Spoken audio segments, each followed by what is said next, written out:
All right, everyone, welcome to another episode of What's What BR. Today we have a new guest with us, Susan Russell. Susan, how are you? Hi, good morning. Thank you. Susan, for anybody who doesn't know, is the executive director of Keep Louisiana Beautiful, which, if you don't know, you probably should. But Susan, give us a short version. I know we've got some things going on with, a campaign of Love the Boot right now, but just even outside of that, as we'll jump to it, a little bit about kind of what you're doing, what the organization is. What's that kind of Reader's Digest, version for anybody that doesn't know? Sure, we're Keep Louisiana Beautiful. We are the state's largest nonprofit that is solely focused on working with communities and businesses and individuals to beautify and clean their communities. And this is probably it's a big deal, but it seems is it getting better or worse? Is that Well, the hard we question to answer? everything that we hear and that we see, it doesn't look like it's getting better, unfortunately. And I think there's a number of reasons why that is. I think the effects that on from COVID have been really play a role in this. So when you think of those 2 years, we spent a lot more time outdoors, especially during that period of time when we were shut down. Mhm. And it was also a time when, municipalities and parishes, maybe they didn't have the staff or they weren't maintaining the parks and green spaces maybe at the same level as they were, previously. And so a lot more litter was generated from people and from the lack of servicing and maintaining those trash receptacles and green spaces. I also think a lot of people were ordering out more. So whenever there's additional waste that's generated, unfortunately, that tends to lead to more litter and debris. People did spring cleaning, cleaned out their homes, and a lot of the solid waste haulers were overloaded. Curbside recycling shut down in many communities for a period of time. We also had litter abatement crews that would clean up the roadsides on a regular basis and remove litter. And that's an important piece to this puzzle. And those crews were halted and suspended. And even to this day, they have not returned to the levels they were before. So if you are not picking it up and the litter is continuing to be thrown down, then that accumulation, I think, is partially what we see here. So there are some effects of that, and a lot of municipalities, as well as the corrections department and the police departments, are seeing a reduction in workforce. And all that trickles down into the maintenance of our communities and our roadways. So that is a part of it. We also have experienced some incredible natural disasters with flooding and hurricanes. And anytime we see that, we see an increase. You have trucks on the roads, either rebuilding or removing debris. Unfortunately, many of them are not covered or secured, and a lot of that debris will fly out and wind up on our roadways, which not only is an eyesore, but it's a safety issue as well. So I think it's just a combination of those things, as well as our citizens not doing their part to Mhm. keep Louisiana clean. Um, it comes down to that personal behavior as well. No, I was going to probably bring this up, but I might as well just jump into it now. I think a lot of I'm very passionate, I guess, about this. It drives me insane because it's our community, it's where we live. I don't think, by and large, most people don't walk around their house and just throw trash, on the ground. They put it in a trash can and they take it out. But yet you'll see somebody at a red light and like when I see somebody just throw that McDonald's bag out the Yeah. window, it really gets on me. But what gets on me even more, I guess, than that, when I've really started kind of like, if you get to like, okay, well, that's the cause. What's the root cause of this? It goes back, I think, and I feel like I can say it. I can be more blunt with it. Maybe you can as well. But I've talked to some other people, but it's the parents. It's like we've got to teach our kids. Like I know, like my kids the other day got out of the car. Something blew out of the car, and one of them just watched it. Like thought it was neat. And it's like, no, you go get it. Like go get the piece of paper that flew out.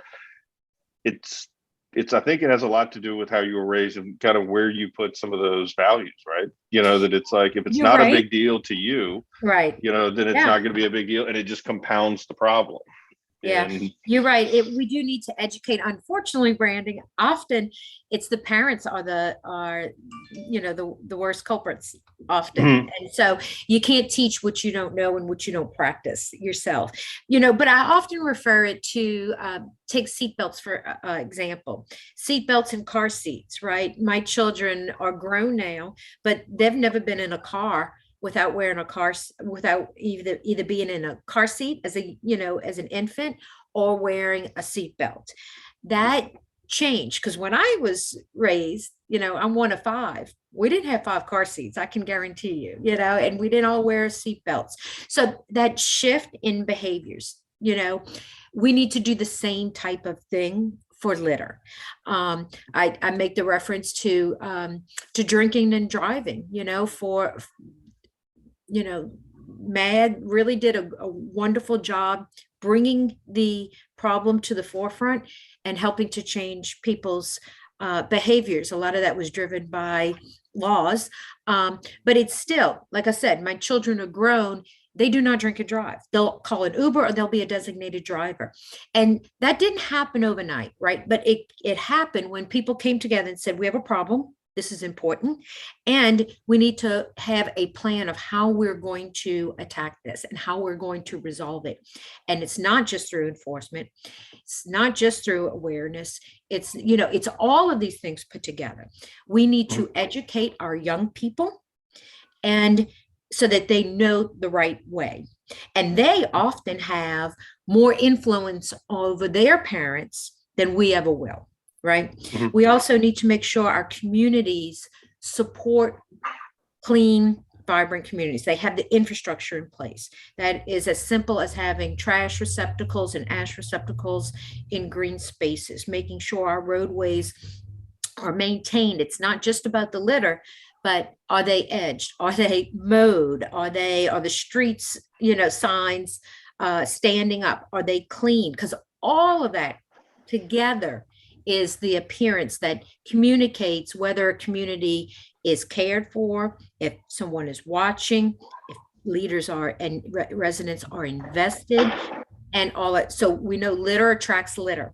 So when an area is maintained, it'll attract less litter. And when litter is not, on the ground, then, it helps as well. We've seen areas that are littered, and it seems overnight they turn into dump sites. So it's a bad problem that gets worse when people just turn their head and ignore it.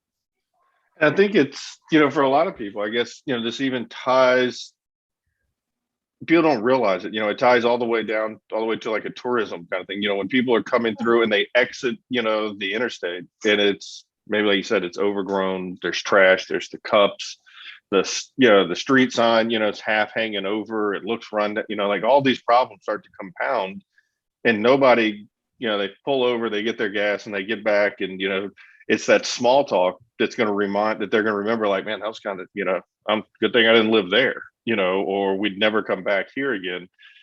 These problems are not just, we've got, a couple on the ground, we need to get picked up. It becomes a much bigger problem. Yeah, it's not just an appearance problem, right? It affects, and I say this often, there's probably not a bigger problem in Louisiana that gets such little funding or attention.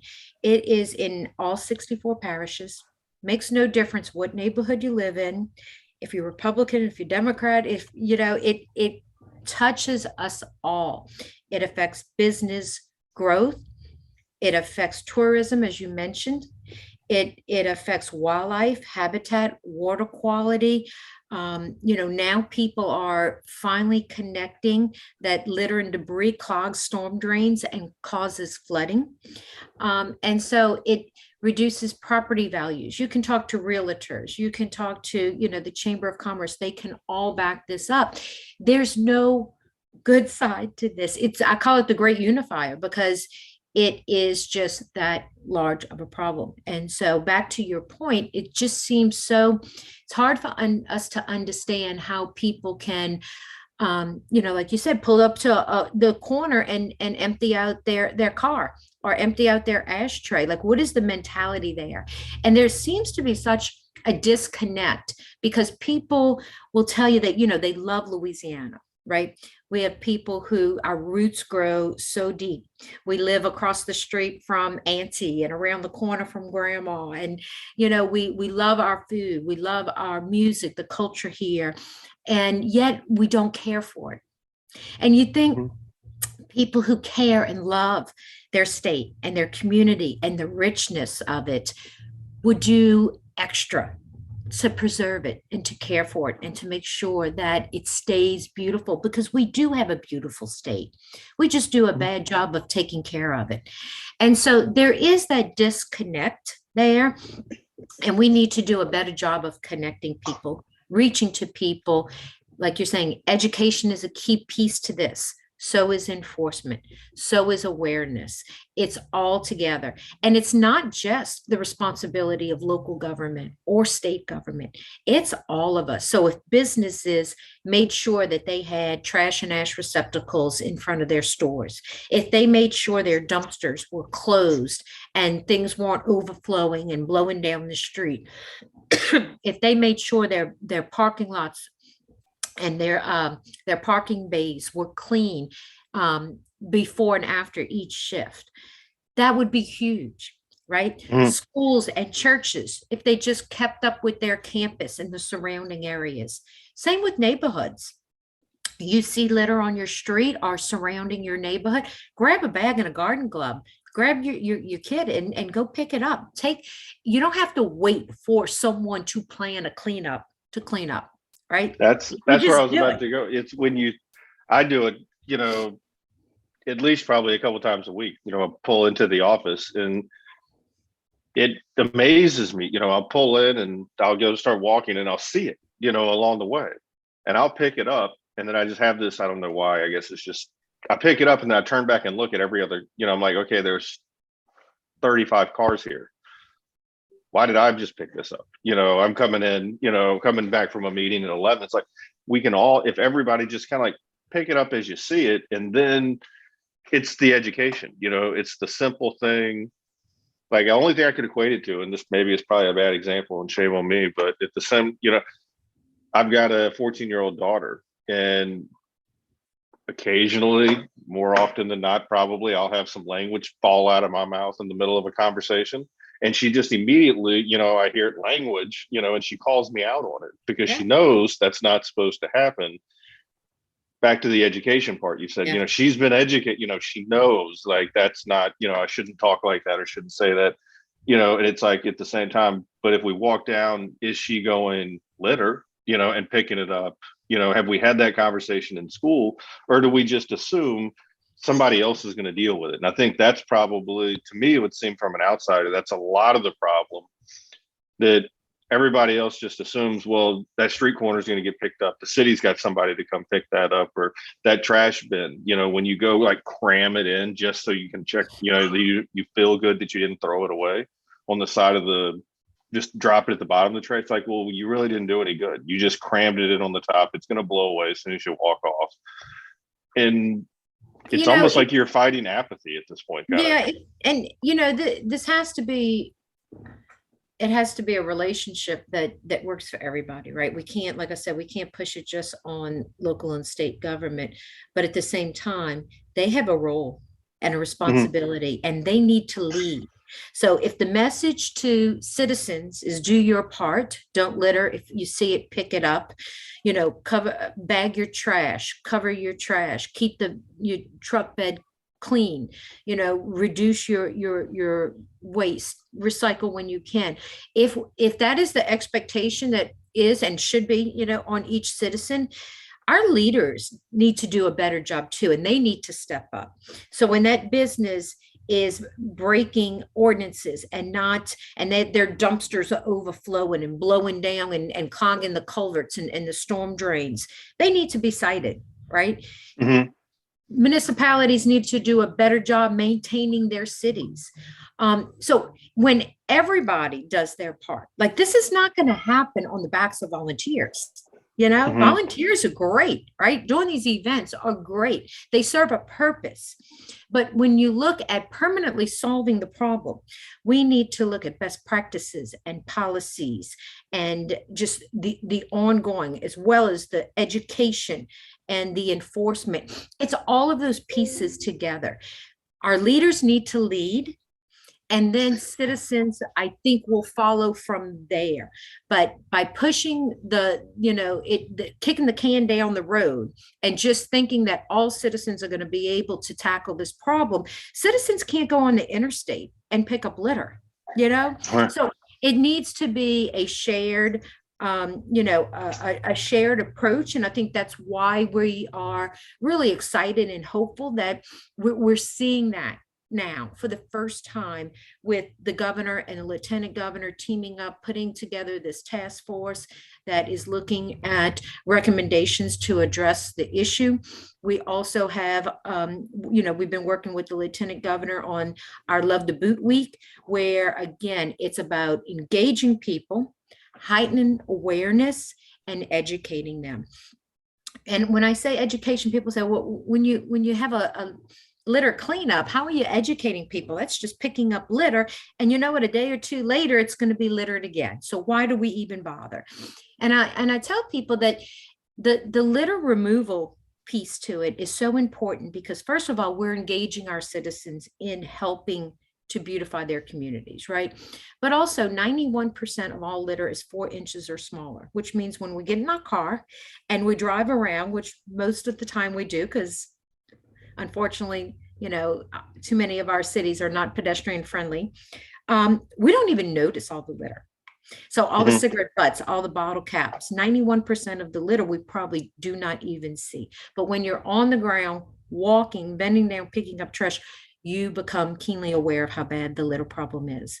And we hope that that will fuel outrage and will motivate people, not only for them to change, but also to advocate for change from others and to advocate for change in their leadership body. Everybody needs to call their mayors, their parish president, their representatives, and let them know this is important. This is damaging our state on every level, and we need to make a change, and that change needs to start now. Absolutely. Well, so the program you guys are running right now, that this overarching, Yeah. it's the Love the Boot, right? That's kind of where, Yeah. that's the theme. And then all of this is flowing, underneath and Yeah. moving there. So what we were saying before, if really we just want everybody to love Louisiana, love their community, love their neighborhood. Like I mentioned earlier, when you love something, you care for it, right? You respect Mhm. it, treasure it. If everybody did that, we wouldn't have a problem. And so we designated this week, kicked off on Monday, and it coincides with Earth Day. And this will be every year. This is our first year of rolling it out, but we plan on being back next year, bigger and even better. And people will know that this is the time of year when we kind of do our spring cleaning and make everything, beautiful. And so we have over 270 events going on all week long in 52 parishes. So huge success, especially for the first year. We will be collecting all the data on how many pounds of litter was collected and removed from the roadways, and how many volunteers, and we'll be making that known in May. But like I said, the idea is to engage people, to heighten awareness. In addition to the cleanups, we also have a radio campaign going on, some billboards, a big social media campaign. So it's heightening awareness, it's engaging people, and it's cleaning up Louisiana. And we hope that this does not end on Sunday, right? The Right. idea is that it empowers people and engages them to where they start taking care of their own place, pride in place, 365 days of the year. And really, if we all just kept our own place clean, the area around our home, around our school, around our business, around our church, our parks, we wouldn't have a problem. It is Yeah. 100% preventable. And probably I would say it's preventable. And like you said, we can't have people walking down the interstate, but if everybody does their part, if you make sure, when you go for the walk in the neighborhood, pick it up as you see it. Or hey, if everybody just picked up in their own front yard, that front little stretch, and if every business said, hey, we're going to take a little bit of time to just go pick up around, our property and kind of what things are, it would seem like you can make a big difference pretty quick. But Yeah, the overarching, it seems, as you were talking, you kept popping in my head kind of the old cliche of, the first step in solving the problem is admitting there is one, and saying, yes, we have a litter problem. We have it. Let's fix it. How?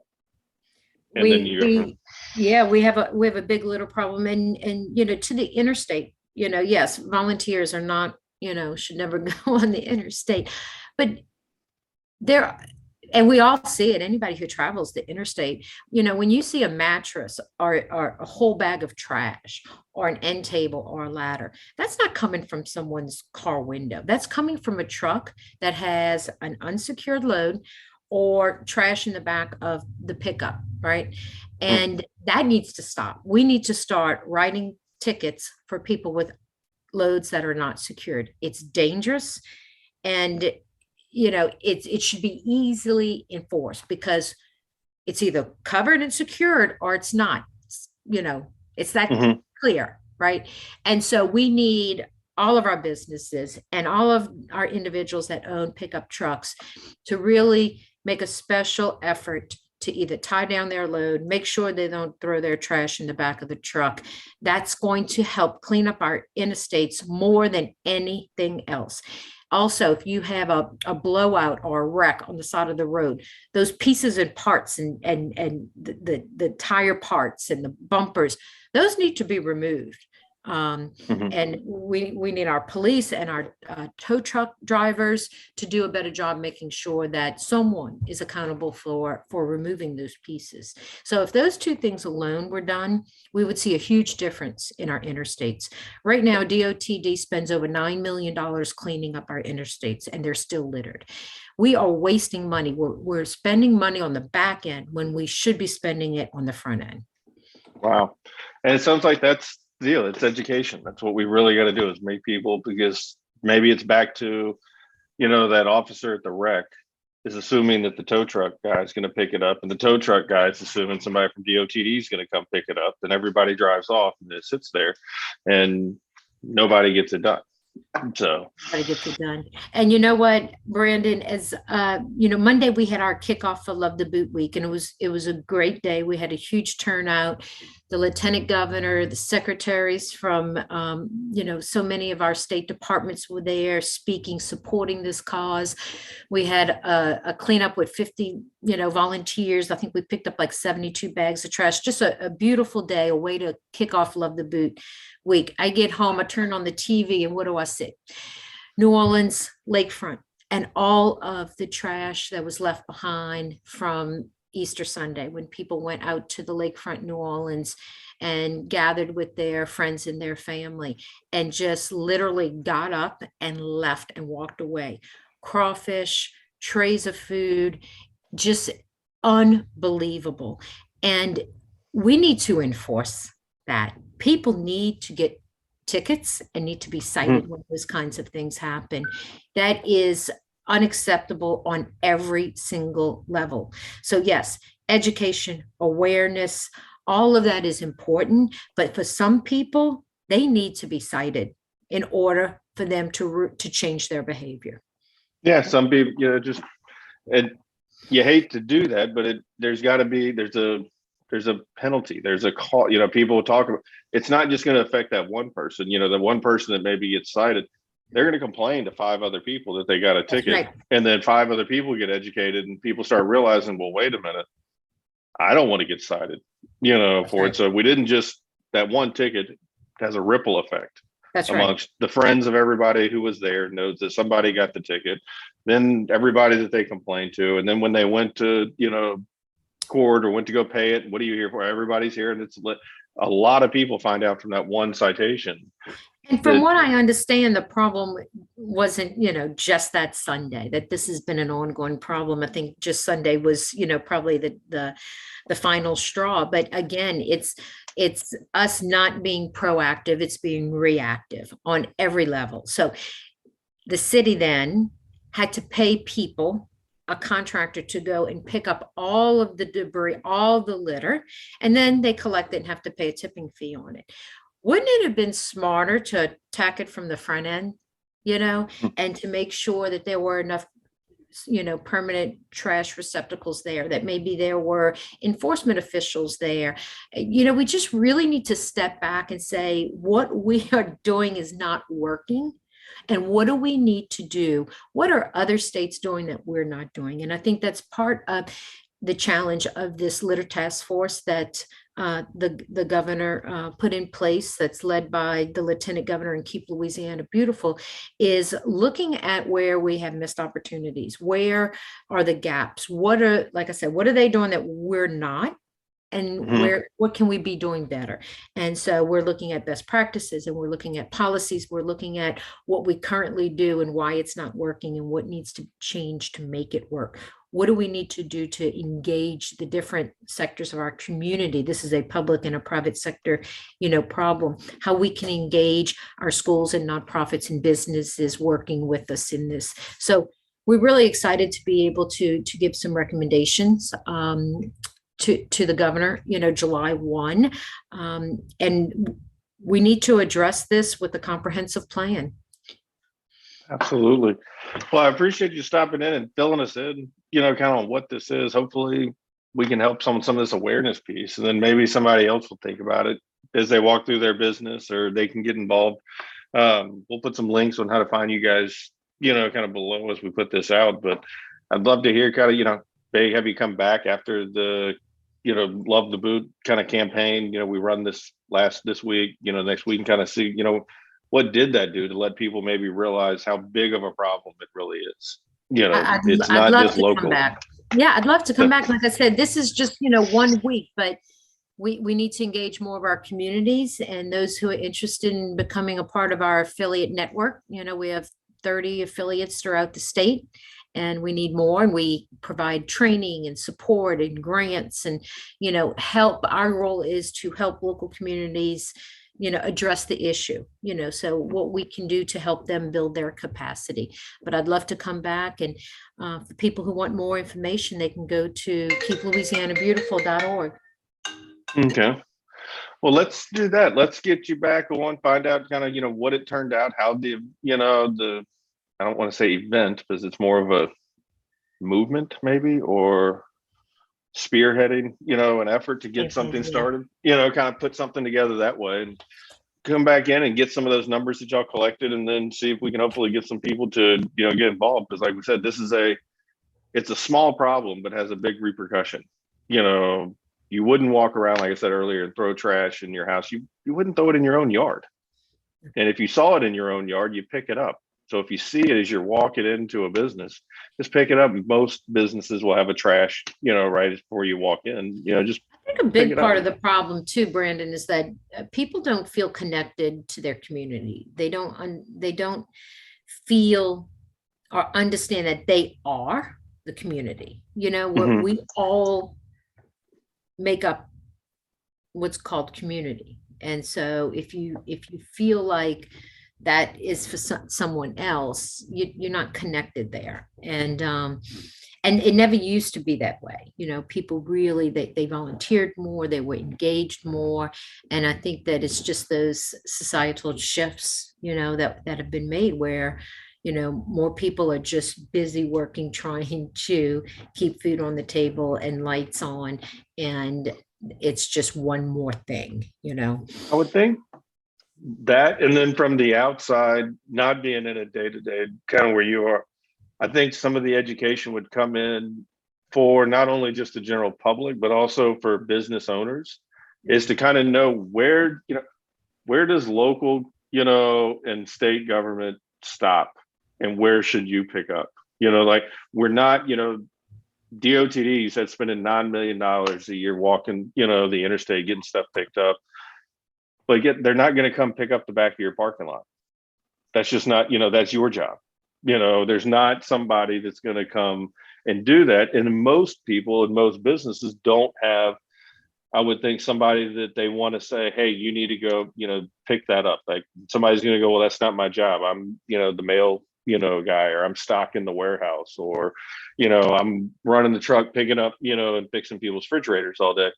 So they don't have that person, but it's like, well, if you don't have that, you're that person, you're the business owner, you're responsible for it. Nobody else is going to come do it. So you can get out there, do it yourself. You can rally your team to do it, or write a check and have somebody else come and do it. But ultimately, you're responsible. The state's not coming in there. They're going to go here because we don't want to tell you to go walk down the interstate, but you got to do your part and meet us this way. That It would should almost be seem, everybody's job description, yeah, be in everybody's job description. And like what I was saying earlier about part of what the task force is doing as well is identifying missed opportunities. And so I'll give you an example because you brought it up and it reminded me of that. But when businesses engage with municipalities at that point, whether that's getting their license or whatever, that they need to fill out a form, that is at the very beginning, that first point of contact, that is an opportunity for the municipality to communicate to a business coming in the expectation, right? For a clean, beautiful. So that's sharing with them the ordinances, that's sharing with them that they need to have their trash, their ash receptacle, their dumpster, be partners with us, do your part, keep your parking lots clean, power wash every 6 months, whatever. Like, there are little things that might cost 10 cents for a piece of paper that we can all be doing. And it's where it goes. People realize that. I know where we should put it. It'll be maybe you've got the idea already, but that would get lost potentially, or it turns into something electronic. But what I get every year that I get in paper that I pay attention to, it would seem like this needs to be an insert in everybody's property tax bill. Stick it in there. Here's your bill. By the way, here's what you're also responsible with the property that you own. Here's a checklist, not saying it's a mandate, we're not saying anything, but I was just, as you described it, it's like, everybody gets that tax bill from the sheriff's office, or your local municipality. Here's the tax that you owe. Why can't we put a little flyer, a little insert, what we call, a billing insert that's like, thanks for, being part of the community. Here's the thing. By the way, here's a couple things as a property owner that we'd appreciate it if you could do or make sure that are done. And if you're not the guy to do it or the girl in the office do it, hand that piece of paper to somebody else and say, hey, can you make sure we're doing our part here? It'd be that easy. Yep. Not saying it solves the problem, but it sure as help with awareness, I would think, because that's that gap to where if we could define that message and let them know, here's how, we could reach a lot of people really fast and tell them we're going to do this. The front of it is what we're going to be able to do for you. And the back is what you can do for us, and slip it in with the property tax bill. So that's what I've got. Well, look, let's have you come back and hear it again. I don't want to take up. I tell most people you got more important things to do than talk to me all day. So I appreciate you making some time. And like I said, we can get some awareness out here and we'll have you come back and tell us, kind of how it went, what was collected, how many people got involved, and, what the next steps are. Thank you for having me. And I would love to come back and talk to you about the results. And I'd love to come back just periodically throughout the year and keep you posted and all your listeners posted on the progress that we're having. Awesome. Well, so we'll talk to you soon. Thank you. Have a great day. You too, Brandon. Bye-bye.